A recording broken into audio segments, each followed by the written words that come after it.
Myles Garrett didn't just buy Shedeur a birthday gift, he sent a message to the entire NFL. And what this really means for Cleveland? It might change the draft forever. I would say definitely I'm thankful to be with my people, bro. You know what I'm saying? Like, long year, able to connect with the bros, you feel me? Like, look around, bro. We got real unity here. So like, Martin Luther Sanders. Myles Garrett is anything but a typical superstar. Exciting updates coming in from the NFL Honors event. The toughest guy in football just revealed his gentle side.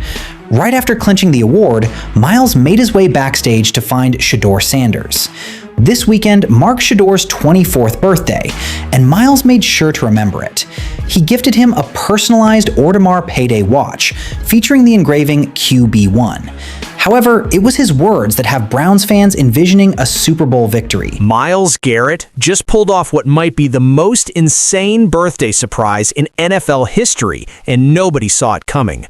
The Cleveland Browns defensive superstar just gifted Shedeur Sanders, yeah, you heard that right, a custom $200 million car collection for his birthday, and the entire football world is losing its mind trying to figure out what this means. This wasn't just some casual gift between players. This was a calculated, strategic move that has NFL executives, team owners, and fans asking the same question. Is Myles Garrett recruiting Shedeur Sanders to Cleveland before he's even drafted? Because let me tell you, what happened behind the scenes of this birthday surprise is way more complicated than a simple act of generosity. Featuring the engraving QB1. However, it was his words that have Browns fans envisioning a Super Bowl victory. Jewelry experts are diving into the details of the watch, and the price tag is absolutely outrageous. The estimated value of the custom piece Myles commissioned is higher than the rookie contracts of some players. Smash that subscribe button and ring the bell right now. Hit that button if you want to check out the details of the watch. Let's evaluate the ice. Myles Garrett. Look, I know the headline sounds absolutely bonkers. A $200 million car gift? That can't be real, right? But stick with me here, because what actually went down is even crazier than the price tag suggests. So here's what we know. Shedeur Sanders turned 23 last week, and instead of the usual birthday posts and designer watch gifts that NFL prospects typically get, Myles Garrett decided to go nuclear. We're talking about a custom collection that includes a one-of-one Bugatti Chiron Supersport, a limited edition Pagani Huayra, a custom Rolls-Royce Phantom with Shedeur's jersey number engraved in 24-karat gold, and 3 other vehicles that haven't even been publicly identified yet because they're so rare that only a handful exist in the world. Now, before you ask how this is even legal or possible, let me explain the structure of this gift. Myles didn't just hand Shedeur the keys and walk away. According to sources close to both players, and yes, we're talking about people who were actually there when this went down, the gift is structured through a luxury car partnership deal that Myles brokered specifically for Shedeur. Basically, Garrett used his connections with exotic car dealerships and manufacturers, his own endorsement deals, and his status as one of the NFL's most marketable defenders to create a sponsorship opportunity that technically makes this a business arrangement rather than a straight-up gift. But here's where it gets juicy. The timing of this is absolutely not a coincidence. Shedeur is weeks away from declaring for the NFL draft. The Browns are desperately trying to position themselves to land him, and Myles Garrett, the face of Cleveland's franchise, suddenly becomes best friends with the hottest quarterback prospect in a decade and drops a $200 million gesture on him? Come on, this is recruitment. This is tampering dressed up in Italian leather and carbon fiber. And the wildest part? The NFL can't do anything about it, because technically, Shedeur isn't in the league yet. He's still a college player. The tampering rules that prevent teams and players from recruiting free agents or draft prospects don't apply in the same way when it's structured as a business partnership. Myles found a loophole, and he drove a fleet of hypercars straight through it. Let me paint you the picture of how this actually went down. Shedeur was in Los Angeles for his birthday, hanging out with family and friends, doing the usual celebrity birthday stuff. He gets a text from Myles Garrett saying, "Yo, I got something for you. Meet me at this address." Shedeur probably thinks it's a dinner reservation or maybe courtside seats to a Lakers game. He shows up to this private garage in Beverly Hills, and sitting there under dramatic lighting are 6 of the most expensive, most exclusive vehicles on planet Earth. Myles is standing there with this huge grin, and he tells Shedeur, "Happy birthday, young king. Welcome to the next level." According to people who were there, Shedeur literally didn't know what to say. He just stood there, mouth open, trying to process what he was looking at. Because this wasn't just about cars. This was a statement. This was Myles Garrett telling Shedeur Sanders, if you come to Cleveland, this is the kind of life you'll have. This is the kind of connections you'll have. This is the kind of respect you'll get. The term Nepo baby at you. People often say you were drafted solely because of your dad. When the top player on your squad, the true leader of the franchise, shows off your sign, it silences the critics in an instant. It was all about respect, brotherhood, and class, no doubt about it. To really grasp why this connection runs so deep, we need to hit rewind. It's time to revisit the NFL draft. Now, some of you might be thinking, okay, but why would Myles Garrett care this much? He's a defensive player. He doesn't benefit directly from who the Browns draft at quarterback. Wrong. Dead wrong. Because Myles Garrett's legacy is directly tied to whether Cleveland ever wins a championship. He's one of the most dominant defensive players of his generation, but that doesn't mean anything if his team keeps going 6-11 and missing the playoffs. Garrett has spent his entire career in Cleveland watching mediocre quarterbacks waste his prime years. He's watched as the organization cycled through Baker Mayfield drama, Deshaun Watson controversy, and a parade of backups who couldn't complete a pass if their lives depended on it.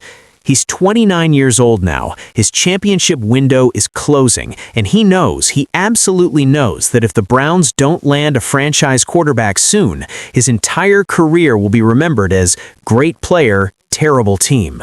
So when the opportunity presented itself to potentially influence where Shedeur Sanders ends up, Myles jumped on it. He's not breaking any rules, he's just building a relationship. He's showing Shedeur what life could be like in Cleveland. He's making it personal. And here's the thing about Shedeur that makes this whole situation even more interesting. He's not some naive kid who's going to be swayed purely by flashy gifts. He's Deion Sanders' son. He grew up around wealth, around celebrity, around people trying to influence him with money and access. He's seen it all. So the fact that this gift apparently made a real impression on him tells you that it wasn't just about the cars, it was about the message. The message that Myles Garrett, one of the best players in the NFL, is willing to go this far to recruit him. The message that Cleveland wants him badly enough to orchestrate something this elaborate.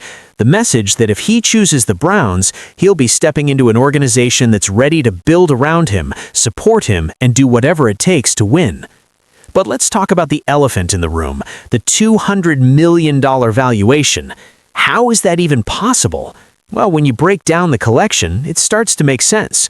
The Bugatti Chiron Supersport alone is valued at around $5.2 million. The Pagani Huayra? Another $3.5 million. The custom Rolls-Royce with all the modifications and personalization?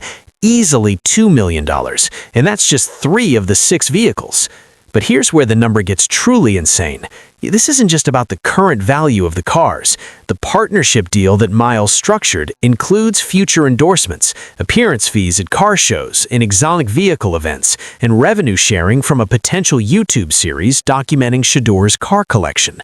When you calculate the projected earnings over a 5-year period, including appreciation on these ultra-rare vehicles, the total package value hits that $200 million mark. It's basically a long-term investment disguised as a birthday present. And it's genius, because now Shedeur has a financial incentive to be connected to Myles Garrett, which means he has a connection to Cleveland, which means when draft day comes and he's choosing between teams, there's this underlying relationship that could influence his decision. Welcome Shedeur.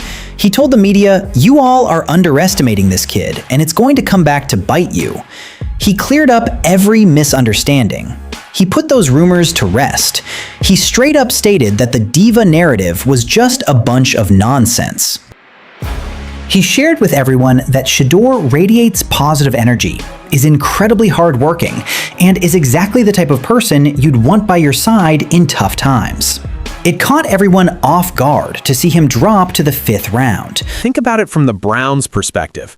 They can't directly recruit Shedeur. They can't promise him anything before the draft. They can't even have conversations with him beyond the standard pre-draft process. But they can encourage their star player to build a personal relationship. They can facilitate connections. They can create an environment where Shedeur feels wanted, valued, and excited about the possibility of playing in Cleveland. And if you're Jimmy Haslam, the Browns owner, who's desperate to finally land a franchise quarterback, wouldn't you do exactly this? Wouldn't you find a way to make Cleveland the most attractive destination possible? Wouldn't you use every resource, every connection, every advantage you have to make sure that when Shedeur makes his decision, there's something pulling him toward your organization? The other layer to this that's absolutely fascinating is Deion Sanders' reaction, because you know Coach Prime heard about this gift. You know he had conversations with Shedeur about what it means and what the implications are. And according to sources, again, people close to the situation, Deion actually approves. He sees this as a sign of respect. He sees Myles Garrett recognizing his son's value and treating him like the superstar he's going to become. Deion understands the business of football better than almost anyone. He knows that relationships matter. He knows that fit matters. He knows that sometimes the team that wants you the most is the team where you'll have the most success. So if Myles Garrett is willing to make this kind of gesture, if Cleveland is willing to go to these lengths, maybe that's exactly the kind of environment where Shedeur can thrive.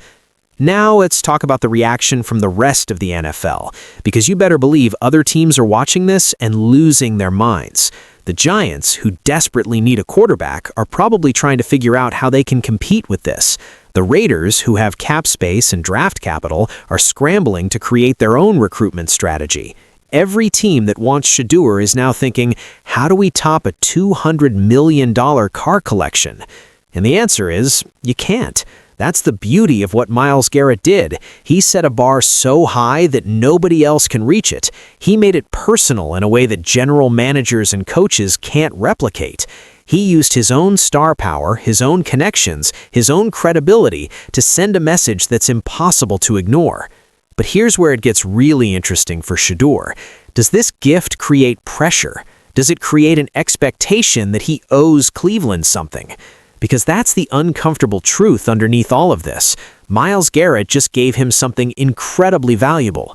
The Browns organization facilitated something incredibly elaborate. And now, if Shedeur chooses to go somewhere else, there's going to be a narrative. There's going to be criticism. There's going to be people saying he took the gift and ran. That's a lot of pressure for a 23-year-old kid to handle. But then again, this is Shedeur Sanders we're talking about. This is a young man who spent his entire life in the spotlight, who's handled criticism and expectations that would crush most people, who's proven time and time again that he can perform under pressure. If anyone can navigate this situation with grace and make the decision that's right for him, regardless of external influences, it's Shedeur. And honestly, I think that's exactly why Myles Garrett felt comfortable making this gesture. He knows Shedeur isn't going to be manipulated. He knows this isn't about buying a draft pick. It's about showing respect, building a genuine relationship, and making a case for why Cleveland could be home. The real question is whether it's going to work. Will this $200 million gesture be the thing that tips the scales? Will Shedeur Sanders look back on this moment when he's choosing between draft destinations and think, you know what? Cleveland showed me something special. Or will he make his decision purely based on football fit, coaching staff, and organizational structure, and this will just be remembered as an incredible birthday gift from someone who became a friend? One thing's for sure, Myles Garrett just changed the game when it comes to recruitment. He just showed every NFL player that if you want something badly enough, if you're creative enough, if you're willing to take a risk, you can influence situations that are supposedly out of your control, and that's powerful. So what do you think? Is this the most genius recruitment move in NFL history, or is it crossing a line that shouldn't be crossed? Does Shedeur owe Cleveland anything because of this gift, or is he free to make whatever decision is best for his career? And most importantly, would this kind of gesture influence your decision if you were in Shedeur's position? Drop your thoughts in the comments, because this is the kind of story that's going to be debated for years. Are you team Myles Garrett, applauding the creativity and boldness, or are you team this is shady, thinking this sets a dangerous precedent? And don't forget to smash that subscribe button, because this draft season is shaping up to be absolutely insane, and you know we're going to be covering every wild moment, every shocking move, and every behind-the-scenes story that the mainstream media won't tell you. Let's talk about it in the comments right now. I want to hear what you really think about this $200 million birthday surprise.